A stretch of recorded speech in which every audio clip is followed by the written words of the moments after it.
So we will see those type of determinants in which we are not simply getting triple one and consequently double zeros.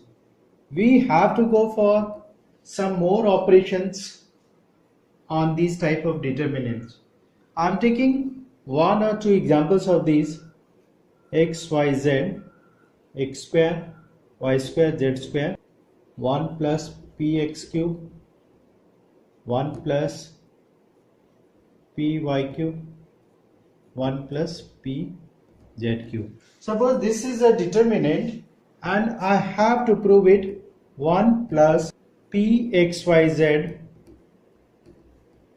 that is a factor of this, and x minus y, y minus z, z minus x. Okay, simply we are not getting triple one and consequently not two zeros. I am just going for breakup of this determinant into two determinants. I am breaking it up along C3 because C3 is containing something plus something.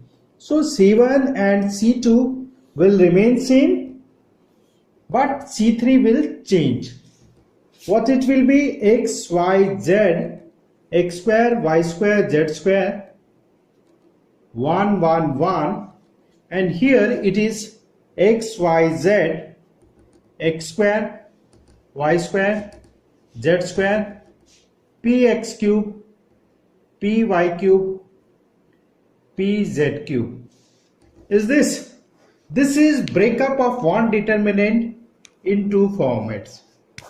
Now, this can be easily made into two zeros form by r1 minus r2 at r1 and r2 minus r3 at r2. So it will be x minus y, x square minus y square, 0, y minus z, y square minus z square, 0, and z, z square, 1. Okay, see here what we can do here. We can take x common from r1, y from r2, and z from r3. Moreover, we can take p common from c3. So on taking these many items common, we are left with 1 x, x square. This is 1 y, y square, 1 z, z square. Okay. So if further I take something common from first determinant, that is we can take x minus y common from r1, y minus z from r2. So we will be left with x minus y, y minus z, and here it is 1 x plus y, 1 y plus z, 0, 0, and here z, z square, 1. Plus, if I make two zeros here, what operation I have to do? In r1, r1 minus r2, and in r2, r2 minus r3. I am not mentioning the operation because that we have done in the determinant part 1. So it is 0, x minus y, x square minus y square, 0, y minus z, y square minus z square, 1, z, z square. Yes, if you expand the first thing and the second thing, you will be left with x minus y, y minus z, z minus x. That will be the expansion of the first. If you expand it along C3, 1 is there, this is cancelling out, this is cancelling, this minus this is giving you z minus x. Okay, same way on taking the things common, x minus y, y minus z, and you expand, you will get the same thing, x minus y, y minus z, z minus x. So you take that thing common and you will get the thing which you want to prove. So in this particular question, you saw how we can expand our determinants into or more determinants. So we will see in this question, next question, how to use a special property that we are supplying something at columns or rows and taking out consequently from the rows or columns. See, in this particular problem, we have to bring a square, b square, c square, like these things, ab, ac, bc, these things not required. What operation I am doing here? See, if I multiply c1 by a, it will be a into a square plus 1. This is a square b. This is a square c. And multiply c2 by b, that will be a b square. This is b square plus 1, and this is b square c. And c here, that is ac square, bc square, and here it will be c into c square plus 1. So where I have multiplied ABC, A at C1, B at C2 and C at C3, but now I am taking common ABC from row 1, row 2 and row 3.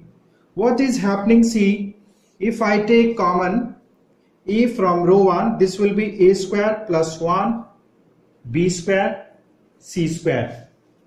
This will be B from R2, this is A square, B square plus 1, C square, and C from R3, A square, B square, C square plus 1.